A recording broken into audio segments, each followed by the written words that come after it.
নাপা বা প্যারাসিটামল, এই প্যারাসিটামল কিন্তু আপনারা দেখা যায় বিভিন্ন প্রিপারেশনে এখন বাজারে আসছে। যেমন ধরেন যে প্যারাসিটামল 500 মিলিগ্রাম, 665 মিলিগ্রাম এবং 1000 মিলিগ্রাম, অথবা প্যারাসিটামল এবং ক্যাফিন সমৃদ্ধ যেটা আসছে সেটা।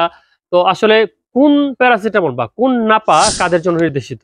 তো একটু ছোট করে সহজ করে বলতে চাই যে আপনার নাপা হচ্ছে কি, আপনার প্রতিটা নাপা ট্যাবলেট 500 মিলিগ্রাম। সেক্ষেত্রে যাদের ছোটখাটো ব্যথা রয়েছে এবং মা বোনদের মাসিককালীন ব্যথা রয়েছে, সেক্ষেত্রে এই ওষুধটা কিন্তু খুব ভালো কার্যকরী।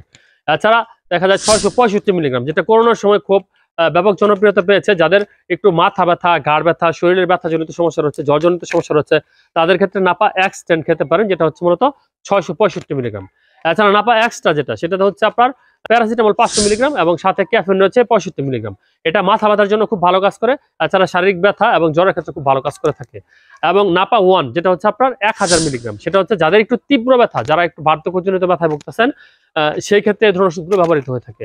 এবং নাপা ডল যেটা রয়েছে, সেটাতে রয়েছে আপনার প্যারাসিটামল এবং ট্রামাডল। সেক্ষেত্রে আপনার যাদের পেটের ব্যথা, আঘাতজনিত ব্যথা, বার্ধক্যজনিত ব্যথা এবং শারীরিক যে সমস্ত ব্যথা যন্ত্রণা রয়েছে বা জ্বরনাশক হিসাবে এই ধরনের ওষুধগুলো কিন্তু খুব ভালো কাজ করে থাকে।